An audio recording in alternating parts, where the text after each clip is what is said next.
नमस्कार विद्यार्थियों, बीए प्रथम वर्ष हिंदी साहित्य में हम आज चर्चा करेंगे।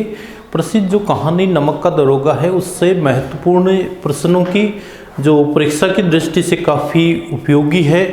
और दूसरा ये जो प्रश्न, हम दो प्रश्नों की जो चर्चा करेंगे, हम ये कह सकते हैं कि कमोबेश ये सभी कहानियों में पाए जाते हैं।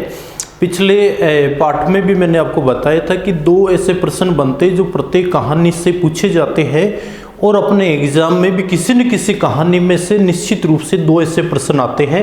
वो प्रश्न है, एक तो तत्वों के आधार पर किसी भी कहानी की समीक्षा और एक उसके कहानी के प्रमुख पात्र या नायक की चारित्रिक विशेषताएं या चरित्र चित्रण। आज हम बात करते हैं जो नमक का दरोगा जो कहानी है, इस कहानी के दो ऐसे ही महत्वपूर्ण प्रश्नों की बात करते हैं, जिसमें पहला प्रश्न हम लेंगे, इस कहानी का जो नायक आपके बंशीधर है उसकी चारित्रिक विशेषताएं। प्रश्न नंबर 1, नमक का दारोगा कहानी के नायक बंशीधर की चारित्रिक विशेषताएं। बंशीधर की चारित्रिक विशेषताएं, या कई बार एग्जाम में चरित्र चित्रण शब्द भी लिखा हुआ होता है, दोनों का मतलब एक ही है। अब ये जो पूरी कहानी है ये प्रत्यक्ष रूप से इसी बंशीधर पर आधारित है। इस कहानी में जितनी भी जो विशेषताएं बताई गई है, जो घटनाक्रम है, ये सभी बंशीधर से जुड़ा हुआ है। और बंशीधर हम ये कह सकते हैं इस कहानी का शीर्ष भाग है, इसके बिना इस कहानी की कल्पना भी नहीं की जा सकती है। तो यही इस कहानी का नायक है, यही मुख्य पात्र है। और एग्जाम में अगर चरित्र चित्रण से संबंधित प्रश्न आता है तो सबसे पहले बात इस कहानी में बंशीधर की होगी। दूसरा हम ये कह सकते हैं कि कहानी में जो अलोपदीन आया है उसका चरित्र चित्रण भी प्रभावी माना जा सकता है, लेकिन उसका स्थान बंशीधर के बाद है। अब ये जो बंशीधर है इसकी चारित्रिक विशेषताओं के बिंदुओं में हम चर्चा करेंगे। पहला बिंदु हम इसमें लेंगे उच्च शिक्षित व्यक्ति, क्योंकि ये बात कहानी के प्रारंभ में ही आई है कि जो बंशीधर है वो एक अच्छा पढ़ा लिखा व्यक्ति है, बेरोजगार है और अपनी शिक्षा के बल पर ही उस समय का जो सबसे बड़ा सम्मानित, प्रतिष्ठित और ऊपरी आमदनी का जो सबसे बड़ा स्रोत नमक विभाग में जो दारोगा का पद माना जाता है, वो पद उससे केवल और केवल अपनी योग्यता के आधार पर ही प्राप्त हुआ है। न उसके पास कोई सिफारिश थी, न रिश्वत देने के लिए पैसे थे। अगर उससे नमक के दारोगा का पद मिला है तो ये उसकी शिक्षा और योग्यता ही मानी जा सकती है जो उसे इतने उच्च पद पर प्रतिष्ठित करती है। दूसरे बिंदु की बात करेंगे, ईमानदार व्यक्ति। ये कहानी की सबसे महत्वपूर्ण विशेषता बताई जा सकती है, केवल बंशीधर की नहीं, क्योंकि बंशीधर की ईमानदारी पर ही ये सारी कहानी टिकी हुई है। बंशीधर का ये जो चरित्र वाला रूप है ये पाठकों को सबसे ज़्यादा प्रभावित करता है और हम ये कह सकते हैं कि युवा पीढ़ी को सबसे अधिक एक रास्ता दिखाने का, मार्ग दिखाने का और एक नया आदर्श स्थापित करने का कार्य अगर बंशीधर की कोई विशेषता अगर करती है तो वो है उसकी ईमानदारी वाला रूप, जिसके सामने कई हजारों का लोभ लालच से प्रलोभन रिश्वत दी जाती है, लेकिन वो रिश्वत को अपनी ईमानदारी के कारण, अपने ईमानदार स्वभाव के कारण, व्यक्तित्व के कारण बिल्कुल भी स्वीकार नहीं करता है, बल्कि घर आई हुई लक्ष्मी को हम ये कह सकते हैं कि वो ठोकर मारकर ठुकरा देता है, अपने ईमान को किसी भी हालत में नहीं बेचता है। कहानी में जैसे आया है कि आपके धन और धर्म या ईमान के बीच में युद्ध होता है तो उस युद्ध में धन की हार होती है और धर्म या ईमान की जीत होती है। तो ये उसके ईमानदारी वाले व्यक्तित्व की अगर हम चर्चा करेंगे तो ये बंशीधर का एक प्रभावी और संपूर्ण कहानी का सबसे महत्वपूर्ण बिंदु माना जा सकता है। तीसरे की बात पॉइंट की बात करेंगे, आज्ञाकारी पुत्र। आज्ञाकारी पुत्र। बंशीधर जब रोजगार की तलाश में अपने घर से निकलता है तो उसके जो बुजुर्ग पिताजी है, जिनके लिए बूढ़े मुंशी जी जो चर्चा में अपने जो नाम आया है, वो बूढ़े मुंशी जी उसके पिताजी उसको समझाते हैं कि किस तरीके से तुम्हें नौकरी करनी है, कैसी नौकरी तुम्हें प्राप्त करनी है। घर की जो दुरावस्था थी उससे भी उसको परिचित करवाते हैं, अपनी जिम्मेदारी से भी उसको वाकिफ करवाते हैं और ये बताते हैं कि तुम्हें कौन से रास्ते पर चलकर अपनी मंजिल को प्राप्त करना है। ये सभी बातें बंशीधर ने अपने पिताजी की जो बातें थी, वो पिताजी ने ये कहा था कि ये मेरे जीवन भर की पूंजी है, जिसको गांठ बांध कर ही वो घर से निकला था। अर्थात अपने पिता की संपूर्ण बातें, अपने पिता के संपूर्ण आदेश या आज्ञा का एक पालन करता व्यक्ति के रूप में बंशीधर इस कहानी में रेखांकित किया गया है। चौथे बिंदु की बात करेंगे, व्यवहार कुशल।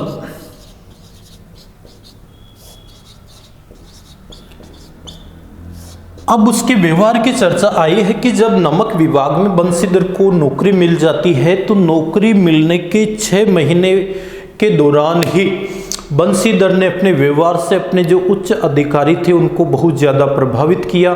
अपने व्यवहार से, अपने मिलनसार व्यक्तित्व से और अपने उच्च चरित्र के माध्यम से उन्होंने सभी अधिकारियों को प्रभावित करके उनका जो विश्वास है वो जीतने का कार्य किया है। और उच्च अधिकारी अपने जो बंशीधर है इसके व्यवहार से हम ये कह सकते हैं कि बहुत अधिक ही प्रभावित होने लगे थे। यही कारण है कि उसको एक व्यवहार कुशलकर्ता व्यक्ति के रूप में भी कहानी में चित्रित किया गया है। 5वें बिंदु की हम बात करेंगे, स्वाभिमान व्यक्तित्व वाला। स्वाभिमान व्यक्तित्व वाला। ये कहानी के अंत में दर्शाया गया है कि जब बंशीधर को नौकरी से बेदखल कर दिया जाता है और नौकरी छूटने के बाद में वो अपने घर चला जाता है, तो एक दिन संध्या के समय वो देखता है कि पंडित आलोपुदीन उसके घर पहुंच जाते हैं। तो बंशीधर ने सोचा कि जरूर ये महाशय मुझे जलाने के लिए आए हैं। वो नमस्कार करता है, आदर प्रणाम करता है पंडित आलोपुदीन को, लेकिन स्वाभिमान सहित, मतलब उनके सामने गिड़गिड़ाता नहीं है, नौकरी की भीख उनसे नहीं मांगता है, बल्कि हम ये कह सकते हैं कि बंशीधर का स्वाभिमान, उसकी ईमानदारी थी कि बिन मांगे उसको मोती मिल गई। यही स्थिति जो है वो बंशीधर को एक उच्च आदर्श के रूप में स्थापित करने का कार्य करती है। बंशीधर ने कहीं भी अपने स्वाभिमान के साथ कहीं किसी भी स्थिति में समझौता नहीं किया। अगले बिंदु की हम बात करेंगे,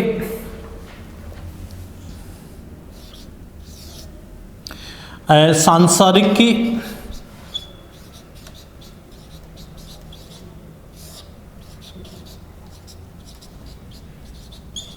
सच्चाई को समझने वाला। इसके बारे में हम ये बताएंगे कि जब आलोपुदीन को बंदी बनाकर बंशीधर और उसके सैनिक अदालत में ले जाते हैं, तब उसे एक ऐसे संसार से सामना हुआ, एक ऐसे हम ये कह सकते हैं कि अदालत के कार्यों से सामना हुआ जिसके बारे में उसने कभी कल्पना भी नहीं की थी। वो सोचता था कि ये न्याय का मंदिर है, लेकिन पहली बार उसने देखा कि धन ने जो है वो अदालत की नींव तक हिला दी है।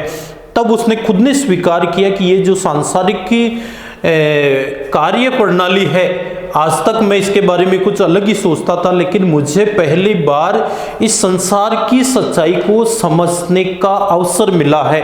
हालांकि मेरे साथ बहुत गलत हुआ, क्यों? क्योंकि मैंने पूरी निष्ठा के साथ अपना कार्य किया और बदले में मेरी जो ईमानदारी है उसका फल मुझे ये मिला कि पंडित आलोपुदीन को रिहा कर दिया और उसे नौकरी से बेदखल कर दिया गया। लेकिन ये कार्य ऐसा था कि बंशीधर को उस सच्चाई से अवगत कराने का एक अवसर माना जा सकता है। 7वें बिंदु की हम बात करेंगे, वो है कर्तव्य निष्ठ व्यक्ति। कहानी में संपूर्ण रूप से अगर हम देखें तो बंसीधर का ये जो किरदार है ये बराबर बना रहता है, क्योंकि वो अपने कर्तव्य से बंधा हुआ था। इसीलिए सबसे प्रसिद्ध धनवान व्यक्ति अलाउद्दीन जैसे व्यक्ति को भी गिरफ्तार करने में बिल्कुल भी हिचकिचाता नहीं है। उससे पता है कि पंडित अलाउद्दीन की गिरफ्तार करने का मतलब है, हो सकता है उसको नौकरी से हाथ धोना पड़े, हो सकता है उसके ऊपर और कोई बहुत बड़ी विपत्ति आ जाए, लेकिन इन कार्यों से हम ये कह सकते हैं कि इन बातों से उसने बिल्कुल भी अपने मार्ग से वो विचलित नहीं हुआ और अपने कर्तव्य से बंधा हुआ स्वयं बंसीधर ने स्वीकार किया है। जब पंडित अलाउद्दीन उसके घर जाते हैं तो वो कहता है कि उस दिन मैं कर्तव्य से बंधा हुआ था, इसलिए मैं आपकी बात मैंने स्वीकार नहीं की, लेकिन आज आप मेरे घर आए, मेरे मेहमान हैं, तो मेरे लिए मेरे पिता तुल्य है, दूसरा पूजनीय है, लेकिन मैंने उस समय अपने कर्तव्य से समझौता नहीं किया।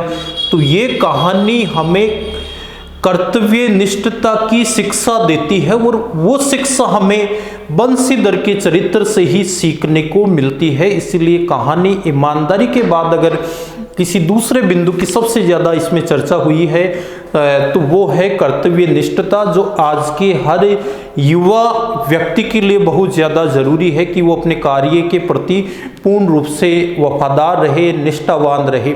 तो ये कहानी के नायक के बंसीधर की चरित्र की विशेषताएं थी, जिनको हम बिंदुवार इस तरीके से लिखेंगे और इसी तरीके से आपको बिंदुवार लिखकर इसको समझना है। परीक्षा में अगर इससे संबंधित प्रश्न आए तो ऐसे बिंदु बनाकर हमें उन्हीं का वर्णन करना है। अब इस कहानी के दूसरे महत्वपूर्ण प्रश्न की हम बात करते हैं और वो है इस कहानी की तात्विक समीक्षा, इस कहानी की तथ्यों के आधार पर समीक्षा। जैसे प्रश्न लेंगे, नमक का दारोगा कहानी की तथ्यों के आधार पर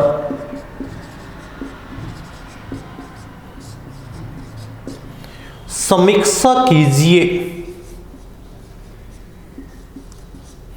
कई बार इसमें प्रश्न ऐसे भी पूछा जा सकता है कि नमक का दारोगा कहानी की तात्विक समीक्षा कीजिए, तथ्यों के आधार पर मूल्यांकन कीजिए। अपने को उत्तर वैसे ठीक वैसे ही लिखना है। जो कहानी के परंपरागत जो 6 तत्व है, उन तथ्यों के आधार पर कहानी का बिंदुवार अपने को वर्णन करना है। तो यहाँ आपको याद रखना है इसमें कि वो 6 तत्व कौन कौन से हैं। 6 तत्वों में पहला तत्व अपने लेंगे कथानक या कथा वस्तु। कथानक या कथा वस्तु यह ऐसा तत्व है जो किसी भी कहानी से संबंधित जो वर्णन आया है कहानी का, हम ये कह सकते हैं कि जो उसका जो घटनाक्रम है, कहानी में पात्रों के माध्यम से कौन सा किरदार निभाया है, कौन सी भूमिका निभाई है, कौन से कार्य को उन्होंने गति दी है, ये सारी बात कथानक या कथा वस्तु में लिखनी है। जैसे कहानी के प्रारंभ की थोड़ी सी बातें संक्षिप्त में लिखेंगे, फिर मध्य की थोड़ी सी बातें संक्षिप्त में लिखेंगे और फिर उसके अंत का संक्षिप्त रूप में हम वर्णन करेंगे। नमक का दारोगा कहानी जो है वो प्रारंभ में हम लिखेंगे कि बूढ़े मुंशी जी अपने बेटे बंसीधर को समझा रहे हैं कि तुम्हें किस प्रकार की नौकरी प्राप्त करनी है, और जाने के बाद में बंसीधर को नमक विभाग में दारोगा की पद पर नौकरी मिल गई। उसके बाद में वो बड़ी निष्ठा के साथ कार्य करता है, लेकिन एक बार पंडित अलाउद्दीन जब नमक की चोरी करता है तो उसको रोकने के लिए बंसीधर को पंडित अलाउद्दीन को गिरफ्तार करना पड़ा। गिरफ्तार करने के बाद में उसको अदालत में लेकर गए, लेकिन अदालत में पंडित अलाउद्दीन ने अपने प्रभाव से, अपने धन बल से वहाँ से वो रिहा हो गया और उस पर लगाए गए जो आरोप थे वो सभी झूठे साबित हुए। अंत में उस निष्ठा का और सच्चाई का, ईमानदारी का प्रतिफल बंशीधर को ये मिलता है कि उससे नौकरी से बेदखल कर दिया जाता है। वो अपने घर जाता है तो पिताजी उसको भली बुरी बातें कहते हैं। अंत में जो पंडित आलोपुद्दीन है वो बंशीधर की ईमानदारी से प्रभावित होकर उसके घर जाते हैं और घर जाने के बाद में अपनी समस्त जमीन जायदाद का स्थायी मैनेजर उससे नियुक्त करते हैं। बंशीधर पंडित आलोपुद्दीन की इतनी उदारता देखकर उसकी आंखों में आंसू आ जाते हैं।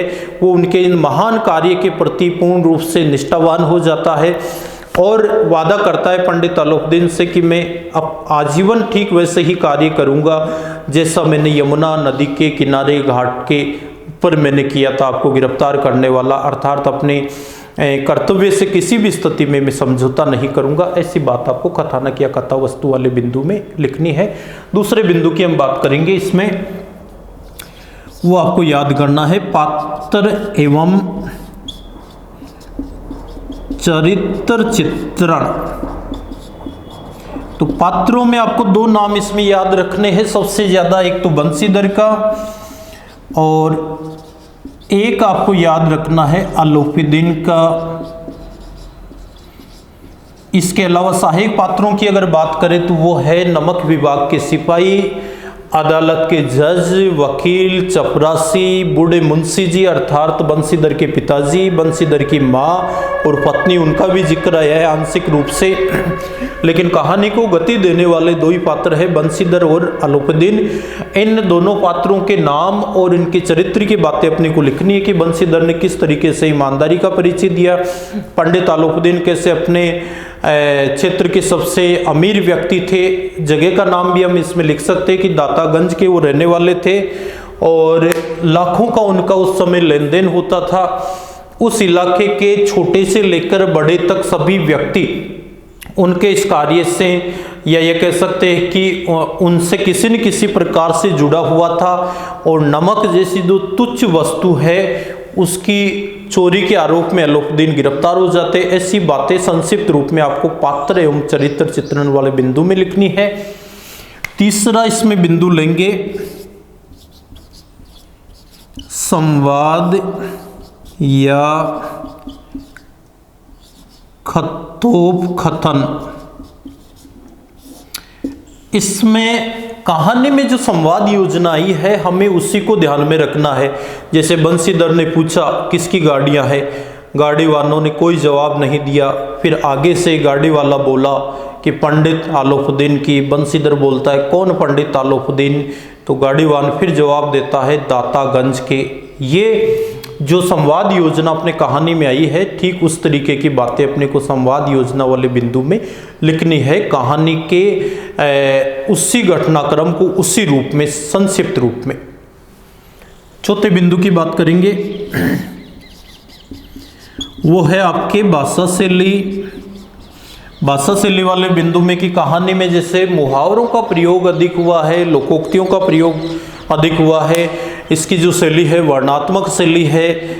इसके अलावा जैसे इसमें आम बोलचाल के शब्द भी काम में आए हैं, इसमें अंग्रेजी के शब्द भी काम में आए। इसमें अदालती कार्य में जो है अंग्रेजी के साथ साथ उस समय की जो प्रचलित उर्दू या अरबी फारसी भाषा थी उसके शब्द भी थोड़े बहुत इसमें काम में आए हैं।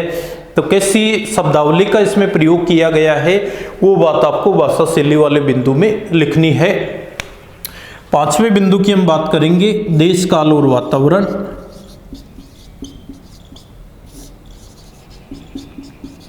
देश काल और वातावरण का जो बिंदु है इसमें आपको बताना है कि उस समय के आपसी घटनाक्रम की क्या स्थिति थी। जो कहानी के दोनों पात्र बंशीधर और आलोपुद्दीन है इन्होंने कहाँ कहाँ क्या क्या कार्य किए हैं। एक शुरू में जैसे ये बताना है कि इसमें यमुना नदी के किनारे का वर्णन है, वहाँ एक नमक विभाग की चौकी बनी हुई है। यमुना नदी बहती है, नदी के पार एक पुल है जिससे नाव और गाड़ियाँ जो है इधर से उधर जो जाती थी। इसके अलावा हम अदालत के बारे में भी बताएंगे कि अदालत में किस तरीके से वहाँ कैसे लोग रहते थे, कैसी उनकी कार्य प्रणाली थी। इसमें बंशीधर के घर का भी वर्णन आया है कि बंशीधर के घर का वातावरण कैसा था। इसमें जो जिन बैलों का उल्लेख हुआ है जिन पे सवार होकर पंडित आलोपुद्दीन पहुंच रहे थे, इसके अलावा उन पर नमक लदा हुआ था, वो बातें अपने को देश काल और वातावरण के बिंदु में लिखनी है। उस समय की जो परिस्थितियां थी कि जो निम्न जनता है या आम जो जनता है उनकी हालत बड़ी दयनीय थी, अफसर जो लोग हैं उन पर तरह तरह के अत्याचार कर रहे थे, ऐसी बातें अपने को देश काल और वातावरण के बिंदु में लिखनी है। फिर इसका अंतिम बिंदु है नमक का दरोगा कहानी के तथ्यों के आधार पर समीक्षा में, वो है उद्देश्य में लिखना है कि नमक का दरोगा कहानी हमें कर्तव्य निष्ठता की शिक्षा देती है, ईमानदारी के रास्ते पर चलने की शिक्षा देती है। हमारे जीवन में कितनी ही बड़ी समस्या आ जाए, कितनी बड़ी मुसीबतें आ जाए, हमें उनका डटकर सामना करना चाहिए, कभी अपने मार्ग से विचलित नहीं होना चाहिए। जिस तरीके से बंसीधर कभी भी अपने मार्ग से विचलित नहीं हुए, गरीब होकर भी उन्होंने कभी अपने कार्य के साथ, अपनी ईमानदारी के साथ समझौता नहीं किया, कितना उनको प्रलोभन दिया गया। लेकिन भ्रष्टाचार और रिश्वतखोरी जो आज हमारे देश की सबसे मूल समस्या कह सकते हैं, इस देश के लिए घातक के परिणाम देने वाली समस्या कह सकते, उनसे उसने समझौता नहीं किया। जो आज के हमारे अफसरों को, आज के हमारे आम भारतीय नागरिक को ये संदेश देती है कहानी कि किसी भी स्थिति में हमें भ्रष्टाचार और रिश्वतखोरी से दूर रहना चाहिए और पूरी निष्ठा के साथ अपने कार्य को करना चाहिए। उसमें अमीरी और गरीबी का जो भेद है वो बिल्कुल भी हमें नहीं करना चाहिए। ऐसी शिक्षा ये कहानी नमक का दरोगा हमें देती है। तो ये अपने दो महत्वपूर्ण प्रश्न थे, नमक का दरोगा कहानी से संबंधित, एक बंसीधर के चरित्र चित्रण से संबंधित था और एक नमक का दरोगा कहानी के तथ्यों के आधार पर समीक्षा थी।